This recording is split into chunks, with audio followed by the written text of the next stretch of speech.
noche, 32 minutos.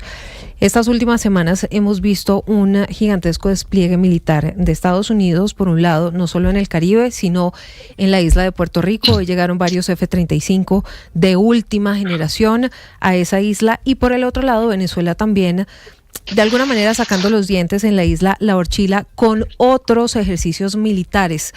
Lo que pueda pasar y lo que está pasando entre Estados Unidos y Venezuela en materia de defensa, ¿le preocupa?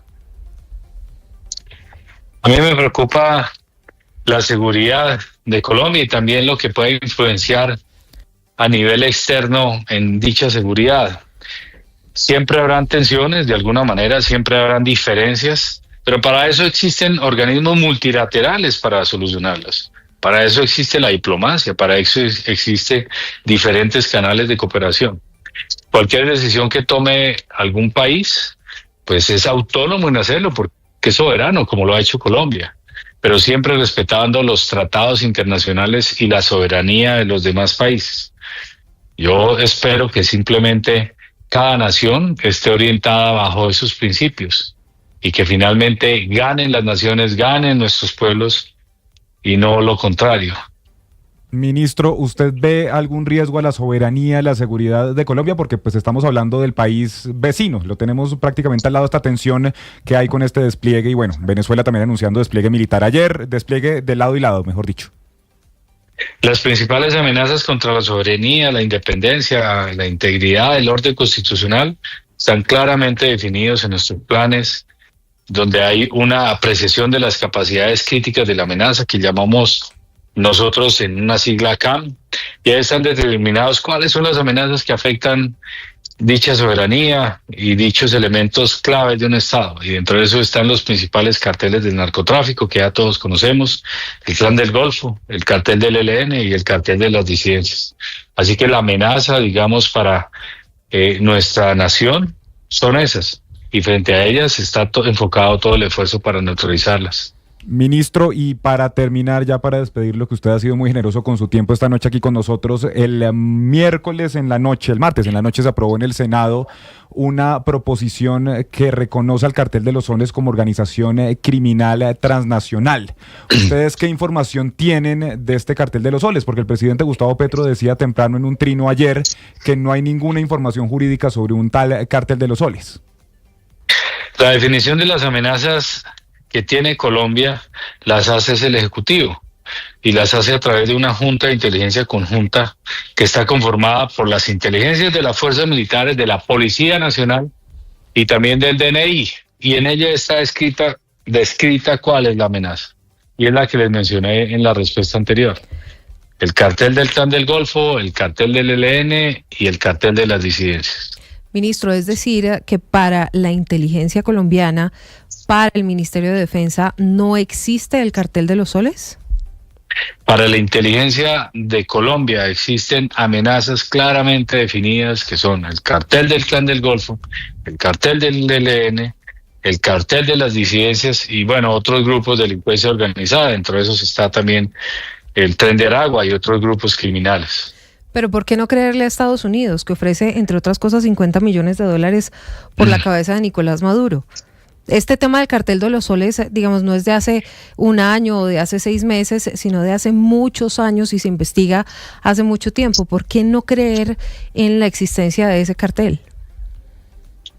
Para Colombia, la inteligencia está claramente definida en cuáles son las amenazas. El cartel del ELN, el cartel del Clan del Golfo, el cartel de las disidencias, otros grupos de delincuencia organizada, como el Tren de Aragua, otros más. Creo que eso ya lo he repetido como unas 3 veces. Sí, general. Usted muy diplomático, por supuesto. 8:37 PM. Gracias por acompañarnos en Recap Blue hablando sobre todos estos temas que son importantes y que le interesan y le preocupan a los colombianos, sobre todo por el tema de la violencia que se desata por cuenta de la lucha contra el narcotráfico y el narcotráfico en sí. General, gracias. No, muchas gracias a ustedes y por permitirme saludar a todos los colombianos y a quienes nos escuchan. Solo quiero mandarles un mensaje que mantenemos todo el ímpetu para proteger a Colombia, afectando principalmente las amenazas como son el caldo de cultivos de esas bacterias que tanto daño le hacen a Colombia. Ellos son el narcotráfico, la minería ilegal, el contrabando, la corrupción, y que crean y sigan confiando en su fuerza pública. Hoy necesitamos estar más unidos que nunca. Hoy necesitamos avanzar con mayor vigor a pesar de la adversidad. No nos rendimos, no nos doblegamos a pesar del dolor que sentimos cuando miembros de nuestras fuerzas militares y la Policía Nacional entregan su vida, ofrendan su vida para que nosotros la disfrutemos. Recordemos que esos 410,000 hombres y mujeres que integran la fuerza pública, que les mandamos un saludo muy especial, sepan que somos casi el 1% de la población para defender la vida del 99% de la población restante. Y que cuando vean a un policía y un militar, lo abracen. Y ojalá presten el servicio militar, porque no solamente aprenden a valores claves como la disciplina, el respeto, el trabajo en equipo, el honor, sino que también aprenden a amar aún más a esta hermosa tierra que se llama Colombia. Muchas gracias. 8:39 Sí, pero espérese, antes de despedir al ministro, Sí. me queda una duda, porque es que hace 5 años no podíamos hablar de esto, pero en los últimos, sobre todo meses, pero realmente en los últimos 2 años, hemos empezado al ministro la aparición de los drones en todo el conflicto armado. Ustedes presentaron, de hecho, junto al Ministerio de las TIC, un proyecto de ley para regular estas aeronaves no tripuladas. ¿En qué va eso? Porque es que vemos que es una tecnología fácil de adquirir de cierta manera y se vuelve muy complejo este tema. Si hay algo que cambia la dinámica en cualquier conflicto es la tecnología. Es un factor diferencial. En este caso, pues estamos en la era del uso de los drones, que los adquieren muy fácilmente estos grupos criminales. Y para enfrentarlo hay 3 líneas. Una legal, que usted la mencionó. Estamos avanzando en esa ley y esperamos que sean los debates más rápido de lo que nosotros necesitamos. Ya enviamos el mensaje de urgencia frente a ello. El otro tema y eso regulará y controlará el uso de drones más drásticamente en Colombia. El otro tema tiene que ver con la parte operacional y de entrenamiento, es decir, cómo se mueven las unidades, cómo actúan. Y el tercer elemento que es fundamental y que ya hemos avanzado significativamente, pero aún nos hace falta más, es el tema de tecnología antidrones. Y para ello es adquirir tecnología, pero también desarrollarla. Y eso lo estamos haciendo a través de la Corporación de Alta Tecnología Codaltec, y que es una invitación a toda Colombia. Ojalá aquellas personas capaces que se sientan con unos dones, unos talentos muy fuertes en tecnología, bienvenidos, contáctenos a través del Ministerio de Defensa, ahí está la página donde nos pueden enviar información y que nos digan, mire, yo soy bueno en antidrones, yo puedo desarrollar esta tecnología de drones. Bienvenidas todas las ideas para salir adelante. Pero entonces, si le entiendo bien, ministro, en este momento las fuerzas militares, la policía no tienen cómo combatir estos drones cargados con explosivos que están utilizando en diferentes departamentos del país. Hablamos, por ejemplo, de una escuela de drones del ELN en Chocó, en el Catatumbo, en el departamento del Cauca. Son tantos atentados terroristas con estos drones, pero todavía el ejército no tiene la capacidad de poder combatir estos drones. No, tal vez me entendió mal la respuesta. Uh-huh. Tenemos la capacidad, pero no es suficiente la cobertura en todo el territorio como quisiéramos. Claro. Y es anticipándonos a otros desafíos, a otras áreas. Por dar un número, alrededor de 500 inhibiciones hemos hecho en el último mes y medio en diferentes regiones del país. Y sí tenemos la capacidad y hay una protección, pero no es suficiente.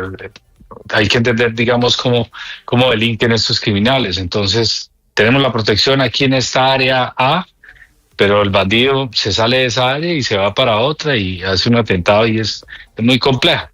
Y muchas veces lo hacen de civil, pero sí tenemos la capacidad para proteger. Es que pero siempre necesitaremos más.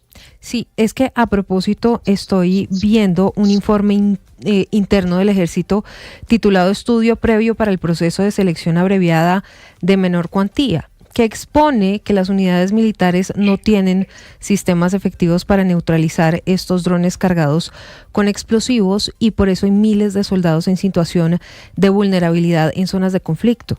Este documento incluso lo revelamos aquí en Blue Radio, ministro, y habla de más de 3.347 pelotones desplegados en áreas críticas que requieren estos equipos con urgencia. Por eso le quiero preguntar o le quiero insistir, entonces, ¿de dónde sale el informe del Ejército reconociendo que no está en la capacidad de protegerse de ataques con drones cargados con explosivos y que hay más de 3.000 pelotones en peligro? La necesidad siempre va a ser superior a lo que uno le pueda brindar. Nosotros adquirimos unas capacidades de antidrones desde hace, no el año pasado, desde hace varios años, y se aceleró enormemente. Por ejemplo, allá en el Catatumbo se aceleró fundamentalmente. Sin embargo, es clave también proteger a las unidades móviles, a los pelotones que se están moviendo allá en el área. Y es otro tipo de protección. Es una protección móvil, pequeña, que les permita detectar, el alcance es más limitado, pero frente a ello pues ya desarrollamos otras estrategias que tienen que ser operacionales. Ya varios pelotones tienen unas ciertas capacidades, pero se requiere incrementarle y lograr que el 100% de todos los pelotones tengan esta capacidad, pero es una capacidad, digamos, de los móviles que están en esa área maniobrando y que pues la tecnología también para esta capacidad pues se debe incorporar como una arma orgánica. Ministro, gracias. Feliz noche. A usted muy amable. Muchas gracias por todo. Muchas gracias a usted por su tiempo. Sabemos que no fue fácil.